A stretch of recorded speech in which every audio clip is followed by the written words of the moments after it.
2월 셋째 주 부동산 뉴스 딜리버리 시작할게요. 첫 번째, 2월 16일 노컷 뉴스, 제목은 19일부터 분양가 상한제 주택의 최대 5년 실거주 의무입니다. 분양가 상한제 주택에 대한 실거주 의무가 최대 5년으로 설정됩니다. 국토교통부는 16일 분양가 상한제 주택 입주자의 거주 의무 기간 등을 구체화한 주택법 시행령 개정안이 국무회의를 통과했다고 밝혔습니다. 이 시행령은 오늘 19일 시행되고요. 분양가 상한제 적용 주택에 입주하는 이들의 거주 의무 기간이 분양 가격이 저렴한 정도에 따라 2년에서 5년으로 구체화된다고 하네요. 공공택지 주택의 경우 분양가격이 인근주택 매매가격의 80% 미만인 경우 5년, 80에서 100%인 경우 3년이고 민간택지에서는 80% 미만인 경우 3년, 80에서 100% 미만인 경우 2년이 적용되는데요. 19일 이후 입주자 모집 승인을 받는 경우부터입니다. 다만 소규모 정비사업을 활성화하기 위한 취지에서 상한제를 배제하는 경우도 있다고 하네요. 분양은 현재 분양 가격이 저렴하므로 부동산 시장에서 최대 관심사입니다. 분양은 자금이 부족하더라도 10에서 20% 정도의 계약금만 있으면 당첨 이후 50% 정도의 자금은 대출로 진행을 합니다. 나머지 40% 정도의 자금은 준공 시점인 2년 정도 후에 마련을 하거나 잔금 당시 전세를 놓아 잔금을 치를 수 있어서 자금이 부족한 분들의 기회였습니다. 이제는 이런 것이 안되고 19일 이후 분양분부터는 민간 택지는 최소 2-3년, 공공 택지는 3년에서 5년 실거주 의무를 채워야 하므로 자금이 부족한 분들은 청약 자체가 불가능할 수도 있게 되었네요. 정부는 주변 시세보다 저렴하게 공급되는 분양가 상한제 주택에 대한 투기 수요를 차단한다는 의미라 밝혔지만 시장에서는 오히려 자금력이 부족하신 분들의 기회를 박탈하는 측면이 있다고 받아들이는 것 같습니다. 또한 최근 분양에서 분양 가격이 차츰 오르고 있는 점도 유의 깊게 보셔야 합니다. 그간 로또 분양이라는 말 때문에 정부는 이러지도 저러지도 못하다 태세를 전환해서 분양 가격을 올리고 있는 현실입니다. 이런 분위기라면 부동산 시장 가격이 하락하는 시점과 분양 가격이 상승하는 시점이 오면 분양도 분양가 등을 꼼꼼히 잘 따져서 공략해야겠네요. 계속될 것만 같은 지금의 로또 청약 당첨의 시대가 잠잠해질 수도 있다는 점을 한번 생각해 보시면 좋겠습니다. 19일 이후부터는 분양 당첨된 주택의 잔금을 전세자금으로 치를 수 없다는 점 꼭 기억하세요. 두 번째, 2월 16일 뉴스원 기사, 제목은 2월 4일 대책 후 서울 집값 상승세 둔화, 수도권 주택시장 변곡점 올까입니다. 16일 한국부동산원에서는 지난 8일 기준 서울 아파트값 상승률이 0.09%를 기록했다. 1주 전보다 0.01포인트 하락한 수준이라고 했습니다. 서울 아파트값은 최근 36주째 상승세인데요. 연초 상승폭을 키우다 2월 4일 대책 발표 이후 상승폭이 둔화되는 모습을 보이고 고가 아파트 매수세가 주춤한 가운데 중저가와 외곽단지의 상승세가 계속된다라는 기사의 내용이네요. 지난 2월 4일 부동산 대책 발표 이후 부동산 상승세가 주춤하다는 기사입니다.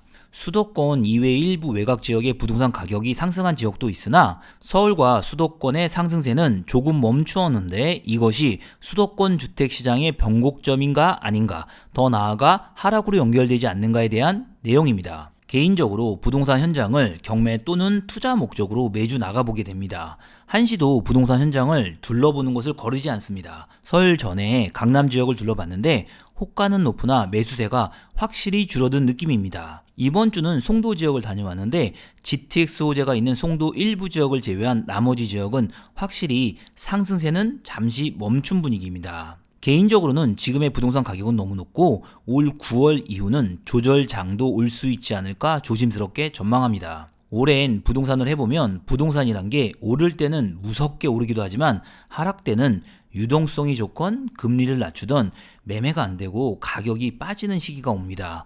지금부터의 매수는 항상 조심하시고 시장을 지켜보시면서 투자에 임하셔야 할 듯합니다. 한 줄 평 부탁드릴게요. 부동산 투자에서 가장 슬픈 것은 오르지도 떨어지지도 않고 10년 쭉 가는 것이다.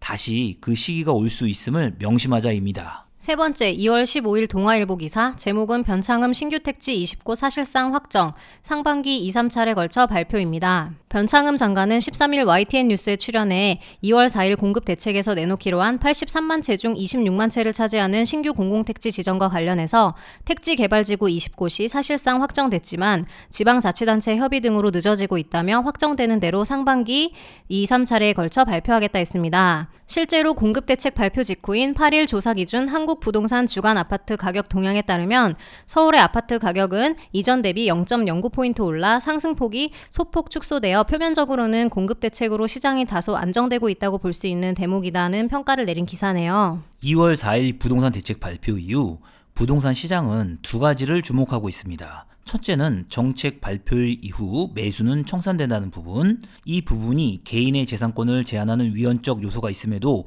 정부가 강행할 것인지 시장 참여자는 이 부분에 있어 확실히 망설이고 있는 측면은 있습니다. 둘째는 신규로 지정되는 택지의 규모와 위치가 어디인지에 주목을 하고 있는 것 같습니다. 신규 택지의 위치와 규모는 부동산 시장에 일정 부분 영향을 줄 수 있습니다. 정부의 말대로 진행된다면 26만 채는 상당히 큰 규모이고 지정이 되는 인근 지역 부동산 가격에 충분히 영향을 줄 수 있는 규모이기 때문이겠네요. 신규 택지가 서울과 수도권의 어떤 지역이 될지 저도 궁금합니다. 네 번째, 2월 15일 중앙일보 기사 제목은 3억 빌리면 월 99만 원씩 40년 갚는 주택담보대출 뜬다입니다. 금융위원회 위원장은 14일 소득 수준 등 일정 요건을 충족한 청년과 신혼부부들은 만기가 최장 40년인 주택담보대출을 이용할 수 있다고 발표했습니다. 기존 30년보다 최장 만기를 10년 늘렸다는 내용인데요. 정부는 소득 수준과 주택 가격 등을 고려해 지원 대상을 추후 구체화할 방침이라고 했네요. 주택담보대출이란 주택을 담보로 은행에서 장기대출을 받는 것을 말하는데요. 현재는 연이자 2.5% 대출을 받을 경우 만기 30년 원금과 이자를 균등 상환하는 방식인데 이 만기의 기간을 30년에서 40년으로 늘렸다는 기사입니다. 이 방식은 장점과 단점이 공존합니다. 만기를 30년에서 40년으로 늘린다면 월 부담액은 경감이 되겠죠. 매월 납입해야 하는 금액이 줄어드니 월 부담액은 경감되나 대출 기간이 10년으로 늘어나 전체 이자 금액은 늘어납니다.